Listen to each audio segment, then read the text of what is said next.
Hello, I am an old fart, and I have a guilty pleasure, which is I like knives. I'm not a expert or an official representative of anything or anybody in any way. I'm just a collector who likes knives.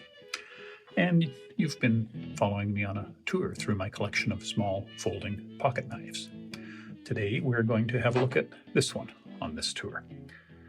This is a Vero Synapse Generation 2, and I'll explain a little bit about where this came from. Not a well-known brand, at least it wasn't to me. I had seen a Vero Fulcrum, which is their little titanium pry tool, in someone's online post and said, "Oh, that looks really cool. Where'd you get that?" So armed with that information, I went to their website and acquired one. But I also learned what Vero is and that they make knives. So Vero is Joseph Vero, a mechanical engineer, designer, knife fancier, who designs knives, has them manufactured, is very well regarded, and produces knives in small batches that are not easy to get. Some of them, I must admit, some of his designs didn't really appeal to me, but this one did. So I pre-ordered it. They have that capability on their website, waited, and it arrived, and I was not disappointed. It is really a fine piece of engineering, quite beautiful. So formally, this is a Vero Engineering Synapse Generation 2. Now, there was a Gen 1, and I can't find any documentation on what the differences are. So I assume they're minor improvements, but I don't have that information and have nothing to compare to. So anyway, this is a Gen 2. Mechanism, this is a titanium sort of frame lock. It is a front flipper. So there's the flipper mechanism. And it is technically a bolster lock. Now, I didn't know what that was. Looks like a frame lock to me. Well, I learned that what bolster lock means is that the frame lock is underneath the scale or bolster. So there's the frame lock. If I open the knife, see there's a scale covering the frame mechanism here. So the locking bar moved underneath the scale, leaving the scale sort of unbudged where it was. So this scale is acting as a bolster, which is a cover for the frame locking mechanism. So technically it's a bolster lock, but basically think of it as a frame lock under the scales. Anyway, who cares? Very smooth action. Finger flicks with the front flipper tab open very nicely. The other neat thing, though, is they have this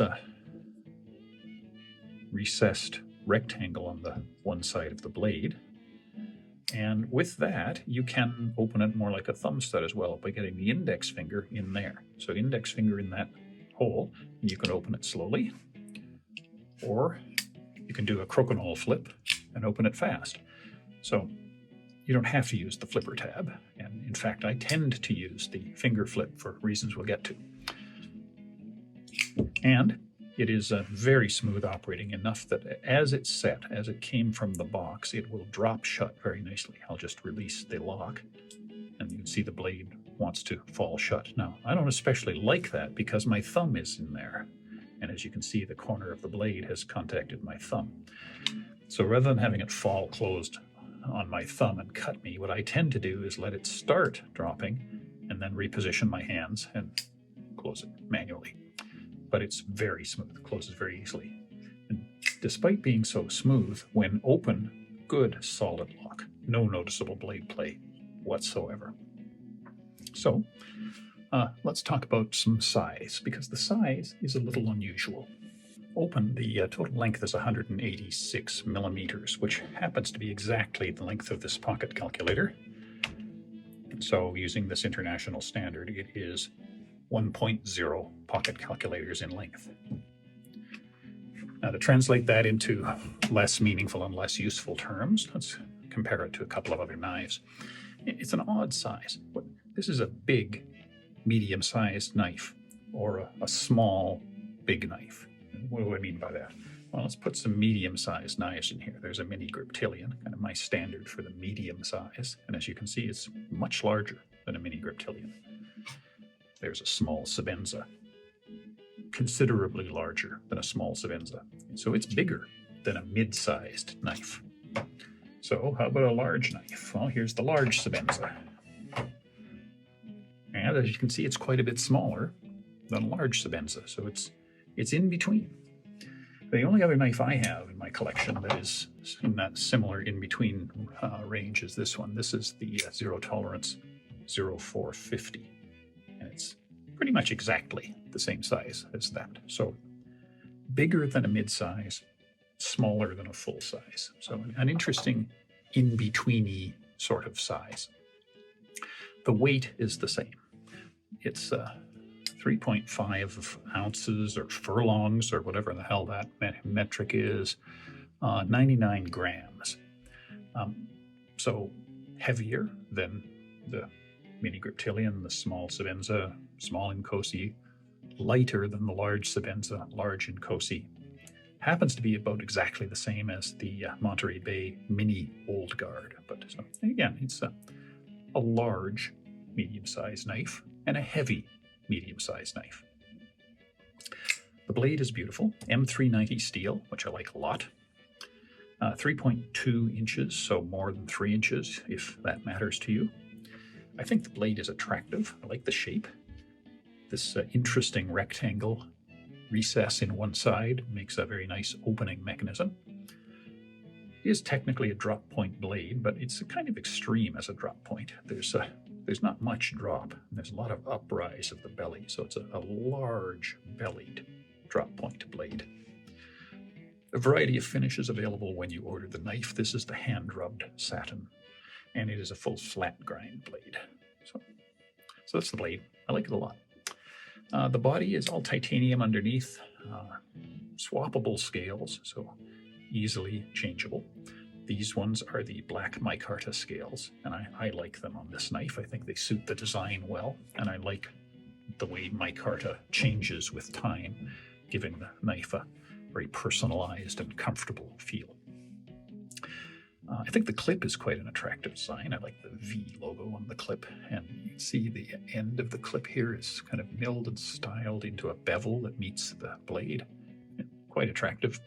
It is a shallow carry clip and is not replaceable easily anyway that I can see, and it is not movable. So this is your clip mounting option. No other sides available. There's no lanyard hole, no lanyard pin, so there will be no fob on this knife. Now, is it ambidextrous?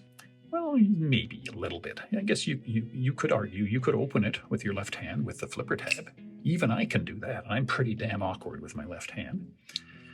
You can probably open it left-handed with recess hole. I'm not going to try to do that. I'll cut my palm open. So let's say, yeah, you can open it with your left hand. Closing it would be a little awkward because it is a frame lock knife. So it's not very ambidextrous. It certainly has a definite right-hand presentation side and clip side, and the clip is not movable. So maybe usable by left-handies, but certainly not an ambidextrous knife. Where is it made? Well, as I said, the designer, Joseph Vero, is American.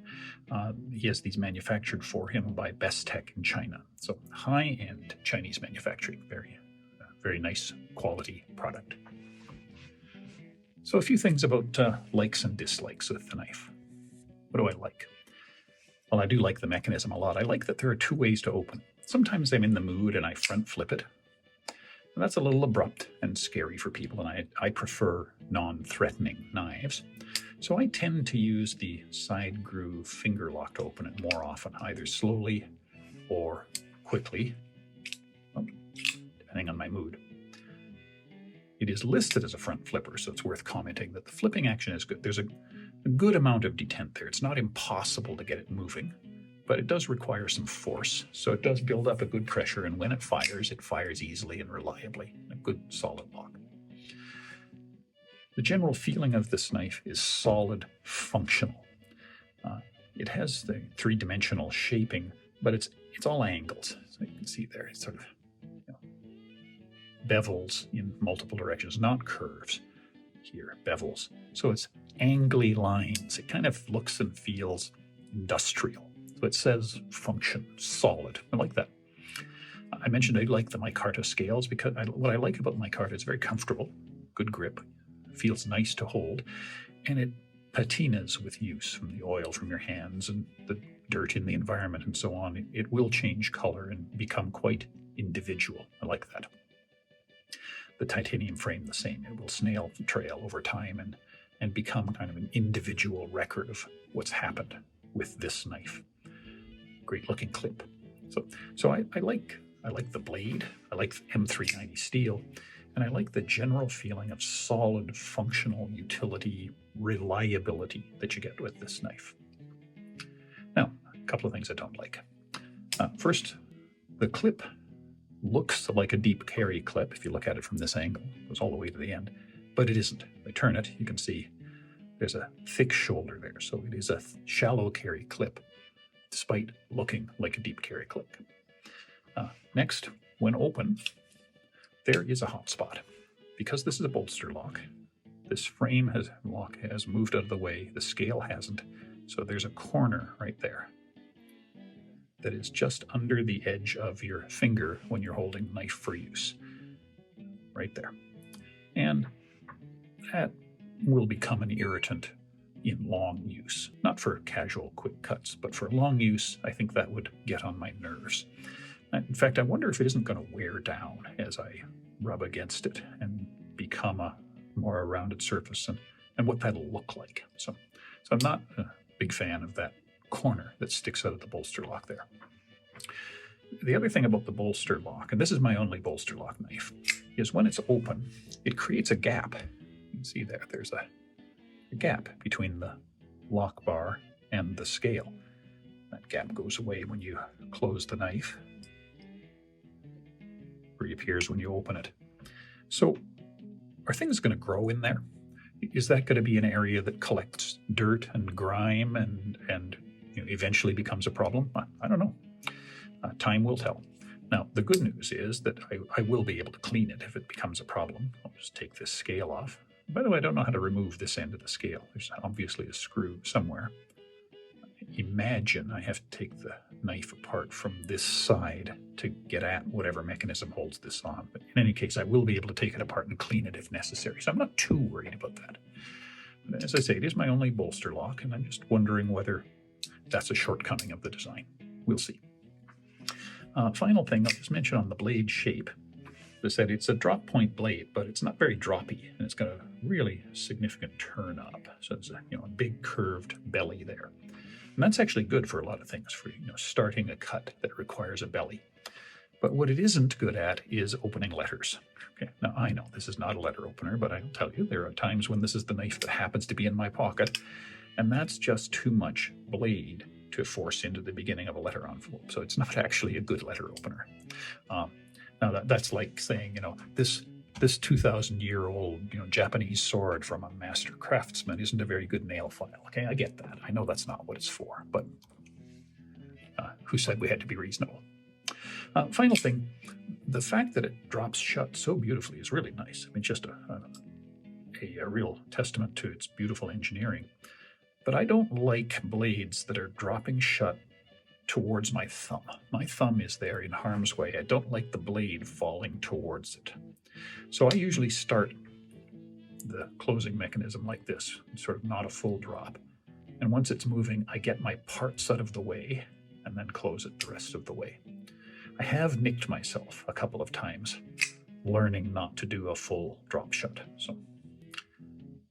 So I don't take advantage of that beautiful drop shuttiness very often because it's dangerous. Okay, finally, let's run through my internationally unknown knife rating systems. First, we'll do NTGK, which is for non-threatening gentleman's knife.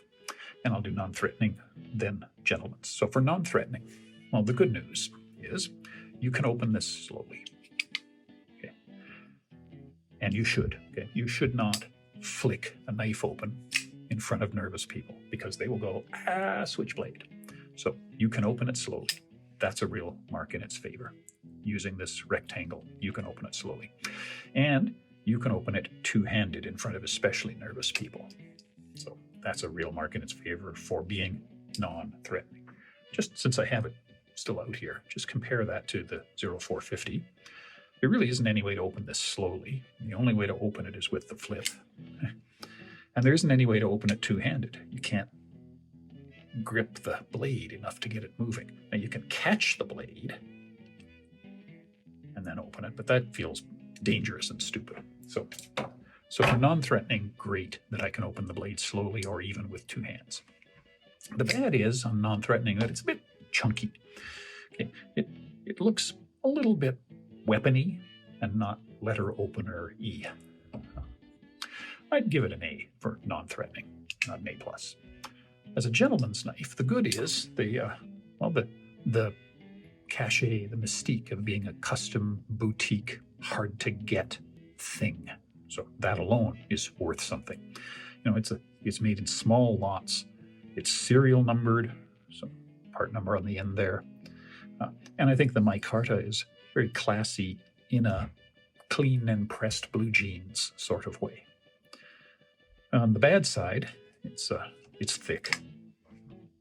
It's thick this way, and it's thick this way. It's heavy, so it weighs down your pocket on your dress pants. Shallow carry, it sticks out of your pocket on your dress pants. It is definitely more function than decoration. This is not pocket jewelry. This is a tool. So all told, as an NTGK, as a non-threatening gentleman's knife, I'll give it a B+. Next, my KN rating. KN is what will my knife nerd friends think of this knife? Now it's going to do well. My knife nerd friends will like this. Rare, boutique manufacturer, not easy to get. Solid, well built, great blade, great satisfying action that you can flick open two different ways and drop shutty, if that's a word. So those are all good things. Now the bad things are that I've noticed in online forums, some knife nerds diss bolster locks, just sort of out of hand, because of the concern about the fragility of that floating piece and whether stuff will get in there. But I'll give it an A for a knife nerd rating. Final rating is the CMR, the cut myself rating. And on that one, I'm going to have to drop it to a B because I have cut myself on this knife. Just minor nicks. When I was learning not to drop shut it towards my thumb, I did nick my thumbnail, or trying to get my thumb out of there, the side of my thumb, on more than one occasion. So minor nicks, scores a B. And that brings us to the end of the quick look at this really interesting knife. It has the attractiveness of being rare, boutique manufacturer, solid, well-made, beautiful engineering. It feels sturdy and reliable. It's an odd size. It's a mid-sized plus knife, so certainly a very useful utility knife to have with me. It's not a slim, elegant, decorative gentleman's knife. It's a user. It's a blue jeans on the weekend knife, or if you're lucky enough to have a job where having a knife is a reasonable thing, a knife for that kind of job. I could see ranking it kind of like the Inkosi, solid, dependable. We'll have it and rely on it for a long time, but we'll rarely see it sticking out of the pockets of my tuxedo. I hope you found that interesting. See you again next time. Bye-bye.